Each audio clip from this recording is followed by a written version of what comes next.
All right, good morning, everyone. Or I should say, probably more of a lunchtime thing. I usually try to do this in the morning, as coffee is typically synonymous with mornings.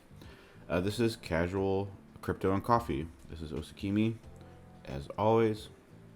Just looking at the charts today, we had a little bit of a down move that people think are concerning, which I don't really think is that concerning, in my opinion. Might lead to a continued down move, maybe not. That's why we're here. We're going to take a look at the charts. If you are new to this, I would suggest looking at my observations with O2 videos. Those are on Monday mornings. Those cover the total market cap, Bitcoin, Ethereum, Solana, and Binance Chain, as well as maybe one or two others that are significant to the week. This is more of a casual, so this is called casual crypto and coffee. So we do two things. One, we take a casual look at the markets. Some of these I have not looked at this week. Some of them I have. Most of these I actually have for this week because I did do a review for my Apex Academy, which we do reviews. We do altcoin reviews on Tuesday afternoons, where I cover over 30 altcoins every week. So in Apex Academy itself, if you haven't heard of it, it's worth checking out. I'm accepting people until December 12th for monthly subscriptions. I'm also accepting full subscriptions for the full paying amount up until the end of December. So there's still time if you want to look. I'm going to show some results for the week, maybe on Sunday, maybe Saturday, Sunday, something like that, somewhere over the weekend. And so I'll have that. But as far as altcoins themselves, I usually go over about 8 to 10 of them on Sunday evenings with them, using all three of my strategies, using the 4 bots that I have. And then I cover about 30, I think I covered 21 on Tuesday going into the week. So altogether it ends up being about 30 coins, 30 pairs every week. And so that right there alone is worth more than what a lot of people are offering for their entire group. And that's just one section. I got a lot of people already saying that, hey, I've got too much to watch. I've got too much education. And that's by design. That's why I called it a boot camp and not a paid group. This is something that you get to keep after you're done, so you can keep watching it. It's designed to get in and over the course of the 12 weeks, master everything that you possibly can. So it can be overwhelming if you're a little more of a casual trader, and that's okay. Like I said, you can take it home. It's not designed to be overwhelming. It's designed to give you the most value for your money, and I'm telling you, I've already had people say, and I can put this on Twitter, I've already had people say that it's already worth the price of admission. The full 3 months is $540. I'm currently offering a $40 discount, which will expire on December 12th as well. So you have those elements in play, and just I've already dished out about three and a half hours of video.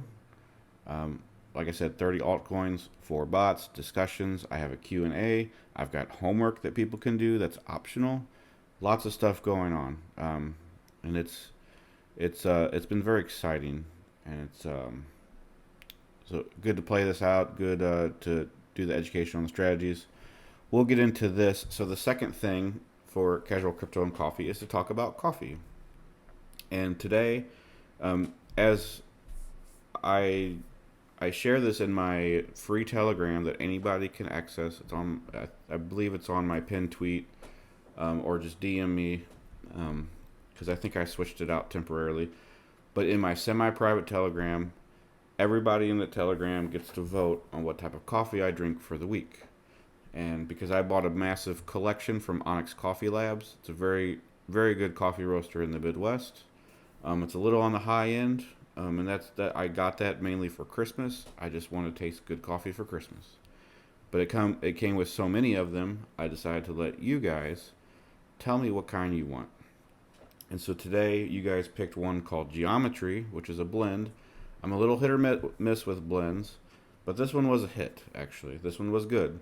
This was a mix of Ethiopian and Colombian beans. Whenever I like Colombia as a country, of course, but like whenever I try to taste coffee beans from Colombia, like it's a little too dark and silky of a roast for me. I'm usually more of an Ethiopian, Latin American kind of like I like El Salvador beans and things like that, and even African beans. I Most of my experience with Colombian beans um, has been usually on the lower end, but this is very good. It's very good blend.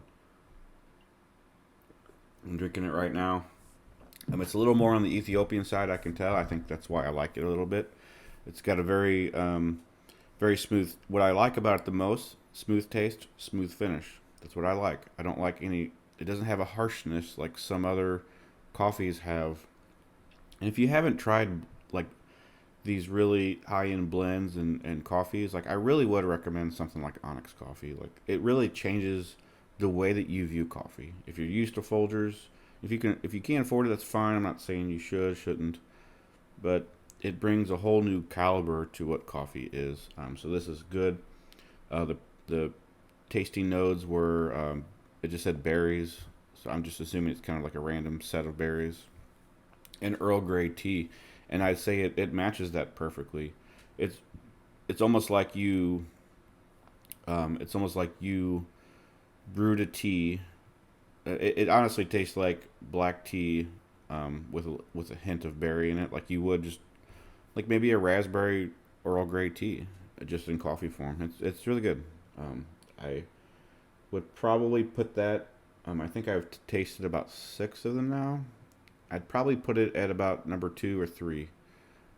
I'd say number one as far as blends, best blend for sure. I've had three blends, and I think two non-blends. So yeah, out of a five, I would probably rate it as number two. So that's pretty good, and I can maybe rank these after I'm done with them. I've got eight more to go, so I've got a lot more. One of them is decaf, so I might get rid of that one. I got one that's cold brew, which I also might get rid of because I don't do cold brew. So I think I got six more left at least. So at least five or six. So appreciate you guys picking my coffee, and I hope you guys aren't trying to pick bad ones on purpose because I don't think there is bad ones. I think Onyx does a good job. So all right, so we're gonna go to the market right now, and so one thing I want to notice, and I kind of want to take a little bit of a PSA, just very momentarily, is that crypto Twitter in general and just some specific personalities in general are making way too big of a deal out of these kind of scenarios. And so what you might see off the bat, if you've been on Twitter, is just like everybody is so bearish right now, and that we nuked overnight, blah blah blah blah blah. But look, I mean, Bitcoin's at less than 1.6%, and I mentioned this on Twitter, and I kind of went on a rant, and I'm okay going on that rant right now because it's the mocking that I see is unjustified. When I see people glorifying in their wins and making fun of people over one trade is not necessary. Okay? Like, it's easy to make a trade. And most of the people that are doing this, by the way, are hindsight traders. They're people that speculate. They're spectators, I guess they call them. Like, they stay on the sidelines for 2 years straight and do nothing about it. Some of them are even just flat out liars that just, say that they said they bought, but then all of a sudden they didn't buy. Okay. So what is it? Like this is like we're like, and I see that because people are bragging about this candle right now. This candle. Okay. What about this one? Okay. I missed this one. I did not get involved. Okay. I lost a little bit of money. Who didn't? Right. But I lost maybe like 3% of my entire portfolio while people got wasted. And I didn't brag about that. And there's no reason to. There's nothing to brag about that. I'm not satisfied with people losing their money. So why all of a sudden are we, one reason I almost didn't start the academy, I started because people were interested in it. And I almost waited until January because of this. I'm not kidding you, I literally announced it right here in the very top of this candle. Or it might have been here. But I already had it planned. Some of that stuff was 2 years in the making. When I launched it, that's the exact same day that the fallout happened with SBF. And I didn't mean to. And I came across as insensitive. That wasn't what I was trying to do. Um, I had a couple people talk to me about it, followers that I know, and nothing major. And I realized, maybe I should offer a discount, or maybe I should just wait. And I almost did. I almost waited until January. I am offering a discount. It's about 9%, a little less than 10. Mainly because of the round numbers, not because I'm a cheapskate or nothing. But and that's just that's a temporary discount as well. But the main thing I realize is like I it's a lot of content. It's a lot of content, and the thing is that you people will still pay what it's worth. See what I'm saying? Like it's not about the pay or the not pay. It's the thing that's like, this is a market condition. I guarantee you, we're gonna look back at this in 2 years, and nobody's gonna care about it. It's the same with all the other things. Like Mount Gox is just some random drama thing that we talk about. Um, so many other things. Barely anybody talks about 3 to 6K anymore.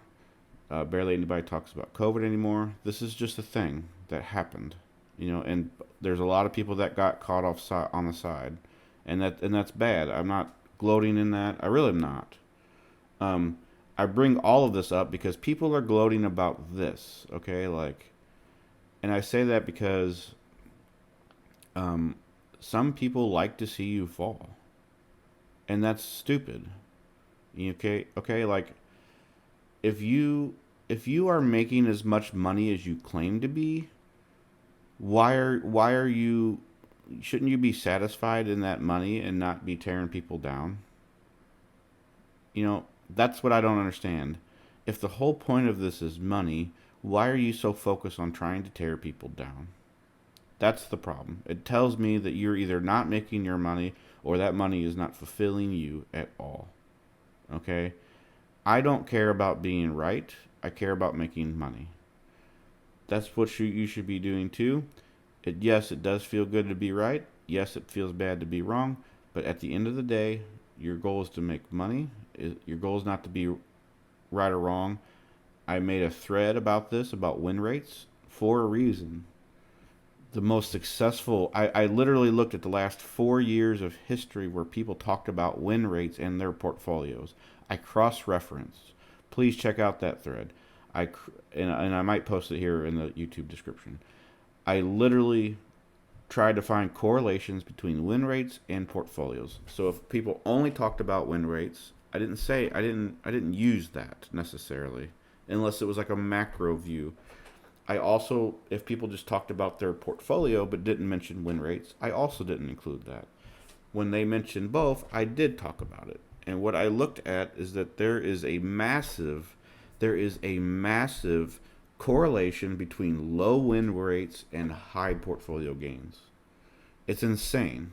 Okay, now not always. Sometimes the inverse is true, but generally speaking, the people with the lowest win rates made the most money. Why? Why did they do that? They did it because the losses that they incurred, they lost more losses, yes, but those losses had much less of an impact than the wins did. So let's say, for example, they had $100,000 or whatever. The starting amount doesn't matter. For every loss, that maybe they lost only $100. Okay, but for every win, on average, they made $500. They made 4 times amount when they won versus when they lost. So when they only have a win rate of 50%, you know, let's say they did 10 trades each and it was 50-50. So then the loss rate, they lost 10 losing trades for $1,000, but they made 10 winning trades for $5,000. So that's the difference, you see. The win rate doesn't matter. It doesn't matter. It doesn't. You know, some of the best times that I've done this is like, most of my success in trading has been, it's happened regardless of the win rate. But it happens a lot when the win rate is a little bit low. And when the win rate is low, you start to get a little more criticizing of your own trades. So you need to refine your own trades as well.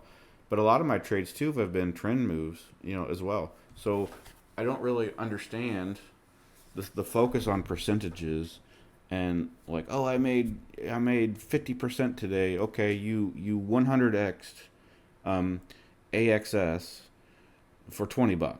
That's what you did.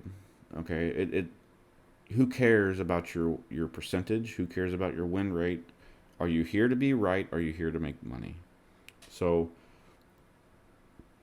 I don't mean to have a little venting session, but I think it is regarded because this is nothing. This is nothing on this chart. It's one of the lowest bearish candles. I mean, yeah, it might be like one of the highest bearish candles for the week, but look at this. I mentioned this yesterday in Twitter. Like, people are arguing about this. Like, this is nothing. This is nothing at all. Like, in the grand scheme of things, like, you can barely even see it right now, right? So I should digress. But I don't understand, like, people are trying to predict moves like these when you were wrong, like here. See, it drives me insane, because last year when we were up here, everybody was screaming for $100,000 Bitcoin. And I told people, hey, we have this divergence here. We ran up all the way from here. We also had our divergence here. Did you take profits here? No. Did you try to get in here despite the divergence? No. Did you guys get out? So here's what here's what a lot of people did. They bought up. They bought here, sold here, bought here, sold here, and are selling more here. So, like, that's why I get upset about this, is because the average trader is doing the exact opposite of what you should be doing. Look for key divergences. It's not that hard. Yes, we might be going on a further downside. I'm okay with that. I don't care. You know, that's just how it is. Things go up, things go down. Let's move on. Okay? I'm not concerned about you nailing it on a 2% move that you've talked about for a week. Okay? That is nothing. That is boring. That is nonsense. Okay? And that is a sign of an immature trader that is probably just relying on, I don't know, payouts instead of profits. So it is what that is. I was very vocal about this range right here because we had the bullish divergence. We also had this deviate below. You had two clear signs. You know, I know a lot of people don't like the whole like overbought crap on RSI, but we were right up there against it. You know, that is a thing. We also had the 2 week 2 week div here, obvious as day, clear in plain sight. Nobody cared. We've got another one coming up here. Look, I've been vocal about this. We had a sell here and we have a buy here. I was vocal about this. I'm now vocal about this. Okay? And if you're gonna brag to me about a 2% move, you are gonna be left out. I can guarantee it. The market is gonna humble you, and you're gonna buy way late, and that's okay. I guess that's up to you. I'm not trying to buy a bottom. That's not what I'm doing. I'm looking at the markets and seeing what the market is telling me. If I buy at the bottom, who cares? If I buy right here, who cares? What I don't want to do is see this go to 40% or $40,000 right here, and now all of a sudden it went up 117% and you're buying resistance. Because this, I can tell you right here, this area is not a good area to buy based off of the technicals on the 2-week. If you're not buying here, I have these alerts for a reason. I plan to buy at some of these. So I'm not hiding that. I've never hid that. And a lot of accounts just want to be, like try to be like magicians, but all it is just prestidigitation. It's just fakeness. It's fake fireworks, sparklers to entertain the entry level people that aren't even here right now. Okay, so you have a wedge right here. As far as the macro view, I bought here because it told me to buy. And I think I bought roughly at 16.5. I bought a little bit, kind of in the middle of this. It was definitely in the 16.5s. So whatever, I bought there. It's fine. And if that goes to zero, it's 10% of my portfolio. If it goes to zero, it goes to zero. And now I have 90% of my portfolio. I'm okay with that. I am okay with that. Because I'm not willing to invest more than I can lose, or however you say that. May have said it wrong. I don't really care. But the thing is, if it continues to go down here, I'm buying big. And that's all it is to it. What people won't realize is like people are so incredibly bullish here, it wasn't even funny, and now we just forget that happened. And now we're so focused on the BSF and, whatever, and the BS, that we're just like focused on this. Oh, we're going to go down, down, down, down, down. Like some of you guys are screaming for 3K. Are you kidding me? Like if you go by the 87% rule from the highs, we're talking 9,000 roughly. So, and if we go below that, like, I guess I'll just buy a bunch. I've got plenty of capital to buy because I sold here. Okay? So don't be upset at me because over one bad move. Or don't brag about something like this when this doesn't even matter. Okay? It's like you're trying to humble brag even, and it's just not. You're trying to play it cool, and I don't know. I'm not sure what else I need to say about that, but you got a lot of fake people out there, and it's getting really tiring. It really is. It's getting very tiring that people lost money here. I know people that lost millions of dollars, and now you are bragging about this. Shame on you. Shame on you. You're a liar, and you're probably just a fake trader too. Okay? That's about all I can say about that. So anyway, but what relative to this here, and I can kind of go into the trading part of this, is that we have we got a divergent scenario going on. We had a lower low. We had a higher low. Let me zoom in though to make sure. It's kind of why I'm stumbling. Yeah, I mean this is valid. I don't know why people are not screaming about this right now. So that was our divergence play. You want to go low to low. You don't want to go high to high. And then you had this low to low here. This is a valid divergence. Okay, this is the first 2-week divergence. This is we had it here. Technically, like we had it here. So one of the reasons this was impactful is because one, we were already overextended, but we also had this as well. So that also counts, but we also had this, and this is majorly concerning. This is like the div of divs. And that was much more visible on the 3-week chart. So that's a concern.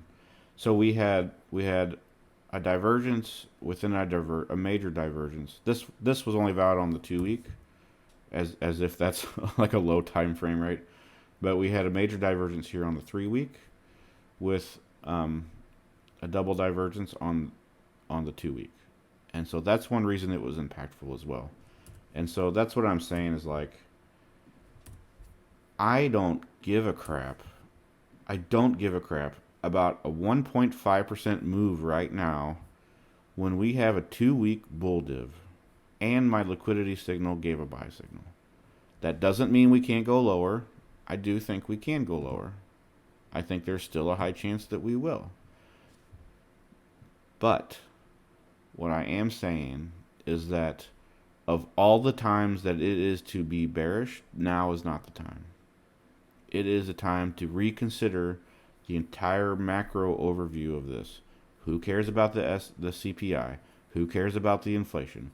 Who cares about the DXY? Who cares about the S&P 500? Care about this. You got a massive divergence here, right?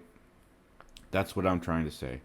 And the thing is, the people that are overly bearish, they're going to miss this move. They're going to miss the divergence move.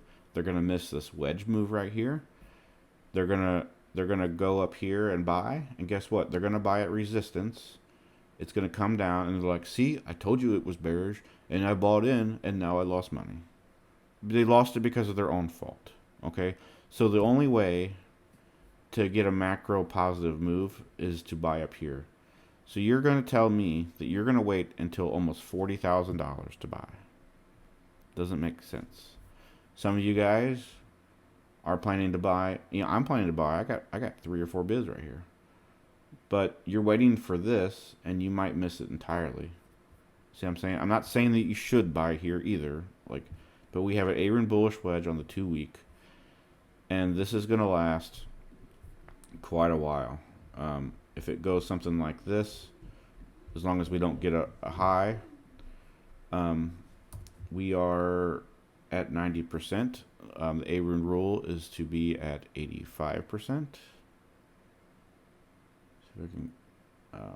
So right here. So once we pass that line, it's game on. That's how the AAVE views it. You can see here with the down move, we had a little bit of uptrend with this, but eventually went down.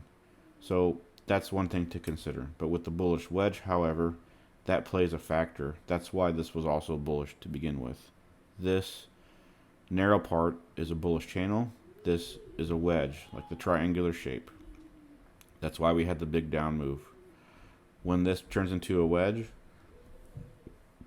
this will go, has a very high chance of going much more bullish than people think. I just think that's something to consider. Because if you don't, I'm not saying anybody should buy or sell. I'm really not. But if you're too scared to buy here and this breaks up, you're going to be too scared to buy here because you think that it's going to break down. And then you're going to buy here after it goes up at resistance. And if you don't do that, then you're going to be disappointed if you do. But if you don't, now you got to wait till 40,000. And then even if you're like, well, I'm not going to buy at resistance. Okay, so now you also have like this little order block deal. So where are you going to buy? You're either going to buy here between 38 and 42, or you're going to buy at 50. What are you doing? See what I'm saying? You would have missed all of this, like 200% almost. Okay? That's all I'm saying. So, I know I'm a little outside my bounds today with this, but it needs to be said. Because you guys are freaking out over the smallest percentages. Not you guys as in my followers, but just random people on Twitter and just people that really think that they believe that they're just hot stuff, and they're really not. Like there's no humility in them. There's no acceptance of right or wrong. It's all about like them just being right. And see, I told you so, even though I've been on the sidelines for 2 weeks. I told you so. I told you so. Always saying like, you know, it might go up. Like literally, people have been saying it might go up, might go down. I don't know. And then the next day they claim that they were right. Well, of course you're right, because you picked out 20, 30 scenarios, and one of them happened to be right. Well, of course, because you thought of every scenario. That's why.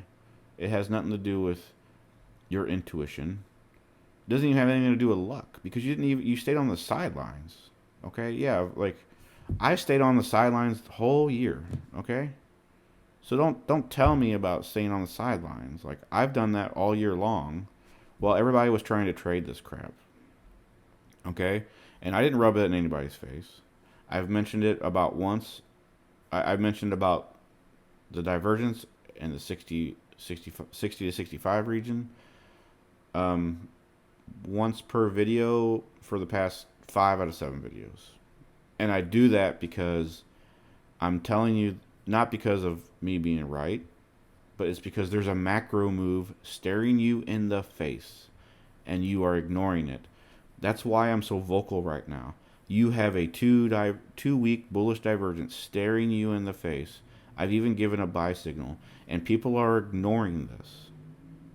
And I am not going to care when we lift off to $50,000 and you are left behind.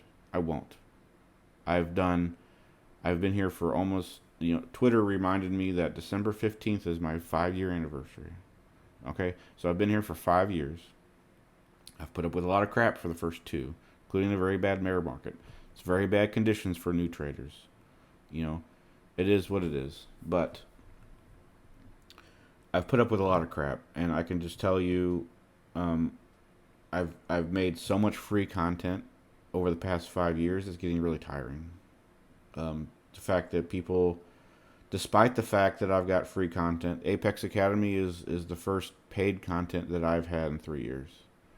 And it's still cheaper than most paid groups, and it's got 3 times the content as most paid groups. But I've done quite a few free content, and it's amazing how much people will just still try to taunt you in the face because of one thing. That is why good traders leave. That is why OGs leave. That is why this market is not maturing, because the people that are not matured are driving the mature people out. They don't care. Okay, they're stopping. They just don't care anymore. They're not there for the ridicule. They're there to be helpful. And if you can't accept that some people are just wrong sometimes, or people are just people, then you're not gonna make it, and you're driving out the best people that should be here. That's what it is. So, with that being said, I don't know what else to say. This might be my last couple years. Honestly, this might be my last market cycle, just because if this kind of crap continues, I think I'm just done. I'll just retire, and I'll just stop caring about the markets. So this coffee really is good, by the way. Sorry, I just took a little small break. So, as you can see, I got the liquidity script up. I'm not going to show the other ones. This is an Apex only script. But I will show the liquidity because I've shown it before, and I've got no real reason to stop showing it. We had a sell signal up here with a divergence, or no, not a divergence here. Was it? Yeah, here. So whenever I've said this before, whenever I get a liquidity signal with a divergence, this is valid. So we did go up a little bit, but we broke back down. Same with here, had a buy, divergence. So same with here. This one's tricky because the liquidity did give a daily sell signal, which according to these people is like the perfect move ever, but it's just a sell signal, guys. No big deal. So sell signal. We did not get a divergence technically, but we did get like a double top, like almost like a triple top. So that's one reason to consider that we could have gone down. Sometimes that's tricky though, because sometimes it does like launch up as well. So that's where like on the 4 hour we can kind of see this as well. Had the high. This was a liquidity tap, went above, deviate below. So this was your sign to short. So when we had this pump, that was a sign to do something like this. And see, like, look, even now, like we're still sideways. Like, even if you did that, we would be less than 1% gain on your total portfolio. It's like this is a nothing burger. This is nothing. We have kind of like a tap in here. Let's draw a little better positioned. Right here, top to bottom, going sideways. So we got this. This is one of the things. You know, and if you're bragging about that, you can just draw a square right here. It's just like, sorry, I don't know what to say, but anyway, last time I mentioned that. We had a big gap here. We also have kind of, let's see if we can do better on the line chart. So line chart is having us go here, probably because the low for the daily is not in, because the line chart incorporates that. But on the candlesticks it's still holding too. So maybe not. Maybe this is a sign to bounce. We got the wedge here in play for the AAVE. We are missing the 50 RSI, which I like to see first, but that's okay. Overall, this is actually not that bearish. And again, people being too bearish right now is just a sign that the market is in full like anger depression mode. This is the time long term to start buying. I can't guarantee it obviously, but there's probably like a 99% chance that the market is going to be higher this time next year than right now. And that's all there is to it, you know. So one thing we have this breaker move, and I've been mentioning this for quite a while, that we might hit this range. If we do, the problem with this is that we're going to go on a lower range point and hit probably the lows. So that's a consideration as well. I would wait for this to break. I honestly would wait for this to break as well. Maybe do something like this.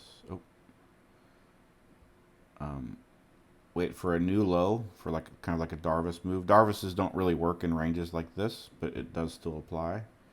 And you can target something like this.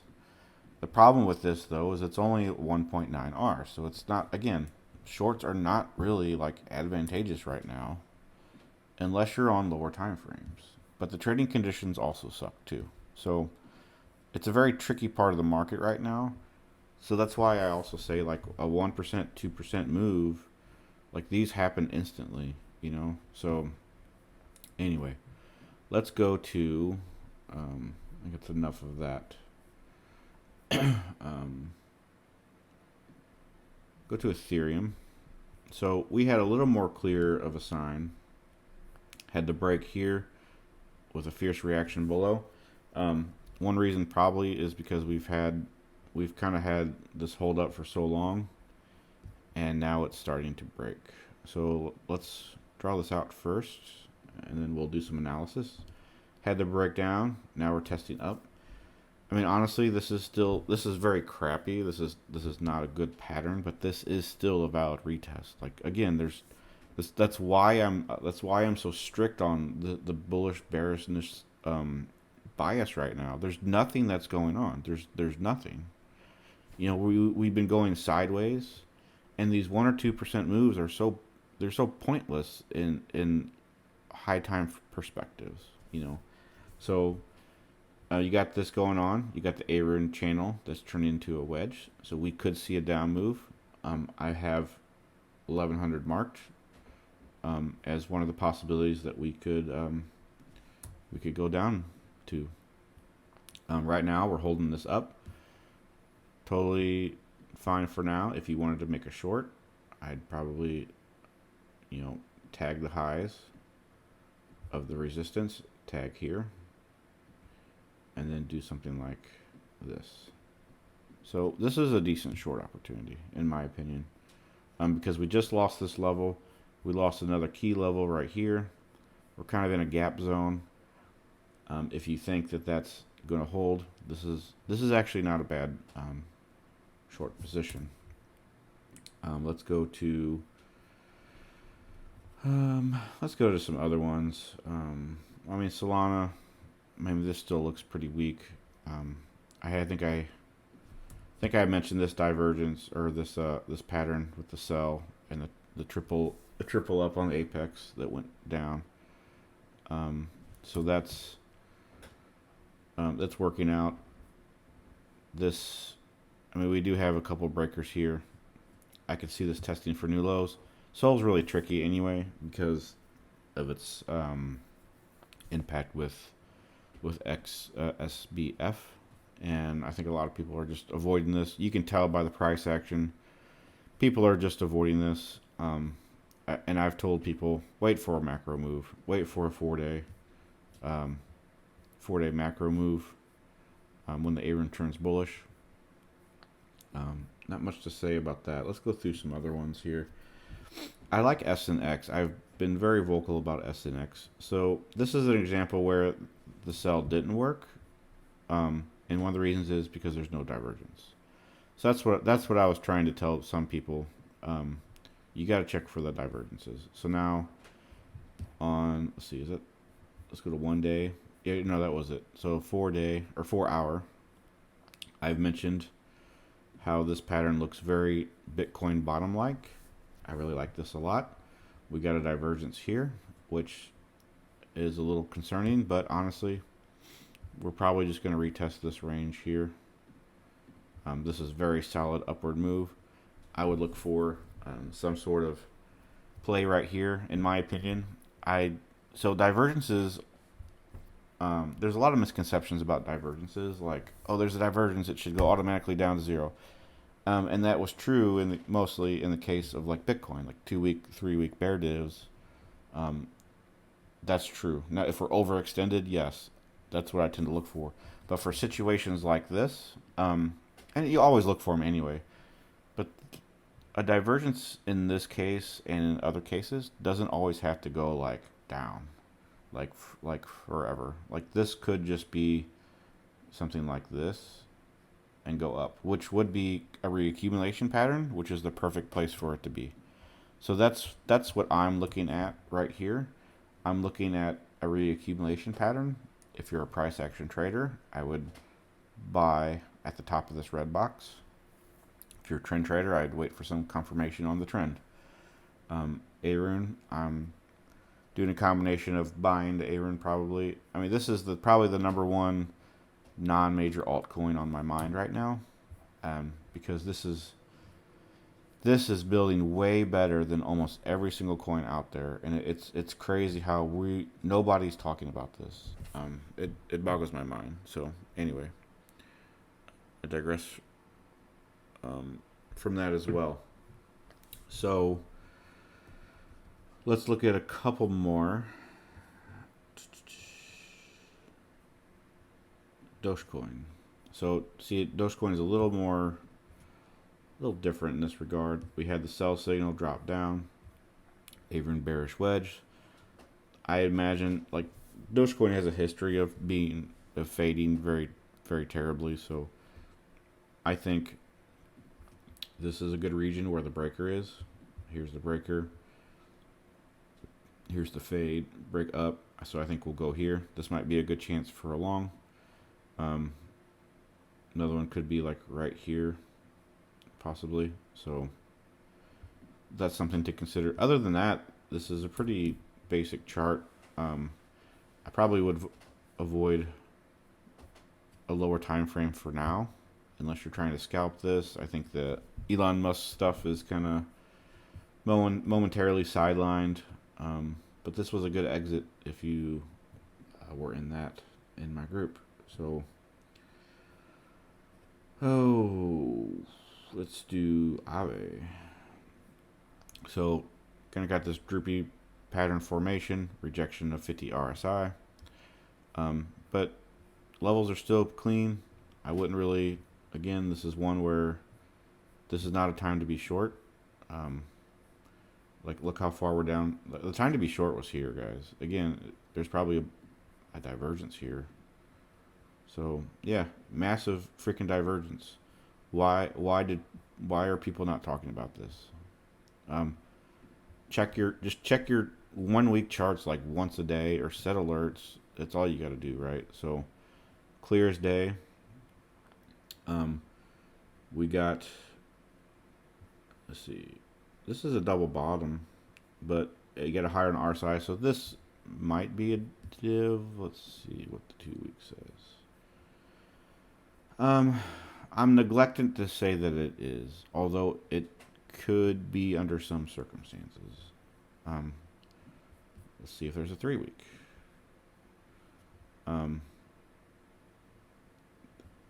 Same thing. So double bottom, slightly upward on the RSI. So this could be valid. I would not personally put strength into that. I'm much more likely to look at this from the buy signal here. But you got like a history of this, like right here. We're literally on the legacy. So like, why would you short this when it really has never gone any shorter? You know, this is a good chance to buy. This is a fantastic coin. So that's something to consider. We also got the retest. So this is like the perfect scenario. I might like screenshot this and send it on Twitter. Like, you've touched legacy support for the second time. You got the trend line retest. You got the A-rune channel coming in. The only thing you don't have is the break of here, and that takes a long time on the weekly anyway. So this is not bad. This is not bad at all. I've not bought this, but I'm considering stopping the video and buying right now. But obviously put your homework into that first. So getting some weakness here. This actually played out. This was an Apex trade. We played it out, and I just forgot to delete it. But it did eventually get stopped. So got the down move here. This is where, like, let's see if I can get a better perspective. Yeah, I do think we could retest in the 50 area. I think that makes sense here, especially with this kind of bearish engulfing. But there's no indication here of where. I mean, we kind of have something like this, but in my opinion, this is one of those that's like, it just tanks because the rest of the market's tanking. So let's do one more. Let's do, I think I had my eyes on Matic.